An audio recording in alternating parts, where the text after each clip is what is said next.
Hey Wildcats, if you were watching the level 5 video, guys, you should know that you are over halfway done with this project, all right? Woo-hoo, okay? That's awesome. We're super proud of you guys. Keep up the good work, okay? All right, level 5, government, all right? I'm just gonna forewarn you guys, it's a little bit longer, it's a little more in depth, okay? So this is why after this level, we've given you guys 2 extra days of just work time, okay? So even if you're a little behind, this will give you time to get caught up, or if you want to stretch this one out over a few days and just do like a couple of pieces at a time, totally fine, okay? All right, step 1, just like always, research. So click on that research page, open it up, make sure you guys put your names at the top. All right, this one is very, very different than the research pages we've had before. There's actual 3 portions to it, and so that's why in your directions you have 3 different steps, okay? So this first part is about this table right here that has super basic descriptions of different types of government with examples. What we want you guys to do is we want you to fill out this highlighted yellow part, okay? So you're going to read through the section. So for example, for direct democracy, and then here in this box, you guys are going to type who has the power in that governmental system based off of what is here, okay? And you're going to do that for this entire table on this first page, okay? Those are all going through all of our basic types of government. The second page, you guys are going to make a couple of annotations. This, again, has divided up the descriptions of governments, but what this has done is also given you guys specific examples around the world. Okay, and this does include some economies, so you can start thinking of that when that comes up in a later level. Okay, so you're going to annotate this page as well. Then you guys are going to look at the human impact on the environment, the STEM scope, excuse me, reading. Okay, and you guys are going to annotate this page and a half too. There's a lot of images in this one, so it's going to look longer, but it's just because we have all these images in there. Okay, so there's 3 different sections to this research, so it might take you guys a little bit, and that's totally fine. Okay, and again, the directions are up here at the top. Then once you guys are done with this research, again, you guys are going to take a live link to it, and you're going to paste it here. Remember, we have to have the link to the actual document to see the full document, okay? All right, then you guys are going to get started on your government level.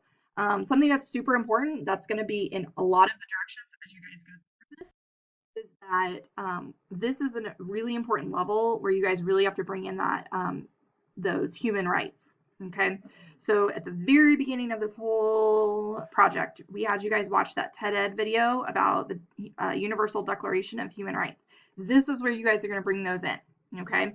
If you guys really don't include those, or you've done some like kind of weird things, we will probably ask you to redo this level, okay? So just kind of know that before you get into it, okay?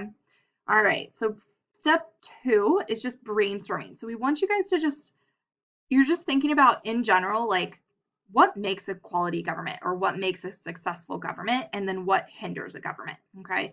So we just want you guys to highlight 5 words, okay, that seem to be important in describing a successful government, and then you're going to choose 2 of those to tell us why that is a quality of a successful government, and just tell us this because why. All right, so you're going to just fill those 2 in there for successful government. Then you're going to do the same thing for qualities that don't make a successful government. Okay, so you're going to highlight 5 and then pick 2 to explain why they hinder or why you're going to avoid those in your government. Okay, now you're going to really get into the meat of creating your country's government. Okay, so first thing is you guys are going, again, see, yep, here, you guys got to remember to honor the UDHR, okay, or the Universal Declaration of Human Rights, okay? So first thing you're going to do is you're going to pick the system. So the government system I want for my country is, and you're going to put the name of that system, okay? And you're going to tell us why, you're going to tell us what article you learned that from, and then tell us what it states about that type of government, okay?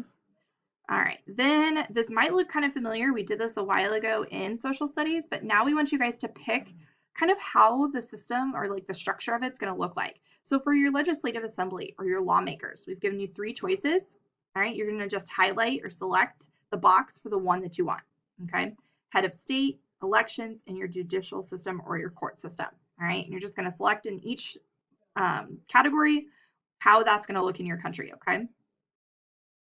And then you're going to tell us the role of the people, okay? So this might also reflect up here where citizens have like different specific things. If you have that, you can explain that here. If they don't have a whole, like a big role in your country, you need to explain this here as well, okay? All right, so it just jumps right into it. Read through the kind of guiding questions, and then like in my government system, people will have the role of and give us an example. And how are they going to perform that role? Okay, and you created this in your government, why? All right, so just tell us those things, okay? And then specifically, all right, because especially in our world today, almost every single government that is successful around the world has a specific plan or law or some type of system to help protect the environment. Okay, and so we want you guys to do that here. And we have one specifically for your government and then one for your people. Okay, and you're going to explain those processes here. Okay, so what will your government do to protect the environment and what will your people do to protect the environment? Okay. The next part is you guys are going to give us 3 basic laws. And we put this underneath the environment section because we thought maybe one of them could be part of the environment. For example, like, you know, it's against a lot of litter or something. You know, they don't have to be super detailed. They can be pretty basic, okay? But you're going to put 3 specific laws here, okay? Then you guys are going to create a constitution, all right? I know we didn't get into the Constitution a whole lot. You'll get into it way more next year with American history. But at the start of our Constitution, we have what's called the preamble. It's just the introduction. And so we're going to have you guys create one. So you're going to say, we the people of, and you're going to put the name of your country. And then you're going to promise to establish what? You're going to ensure what? All right. These are some, think of some words that like you really want. You can even go back to that level 2 of some of the things that you were thinking about when you were creating the name for your country. Like, do you want to ensure safety? Do you want to promote equality? All right. Do you want to promote like diversity? Like, what are some things that you want to really establish in your Constitution? Okay. So you're just going to fill in the blanks for that section. Okay. And then you're going to give us 5 major beliefs. All right. Beliefs are not always religious. Okay. And so for this specific part, we don't want them to be. These are ethics or morals. Okay. So these are things that like your government and your people just, this is what they believe in. So like, do they believe that everybody has a right to vote? Do they believe that everyone has a right to freedom? Okay, so this is where you guys are going to put those governmental beliefs that are not religious. Okay, that you'll have a spot for religious beliefs later on. Okay, so these are things that you can even pull from that UDHR document. So like, do you think everyone has the right to an education? All right, things like that. Okay, and you're going to put 5 of them here. This is a little bit longer. It's actually, I'm not gonna lie, guys, it's the longest level you've done so far. Okay, so your completion indicators or your checklist, I actually need to change the name of that. Okay, your checklist is shorter, but each part is a little bit longer. Okay, so that's why we've again given you guys a couple extra days to get this level done. All right, so if you want to just focus on like research and brainstorming on one day, take a break, come back the next day and then actually start developing your government, that's totally fine. If you guys really want to knock it out in one day, totally up to you. Okay, so then again, checklist, make sure we can comment on this document before you submit it and submit that into Schoology. All right, guys.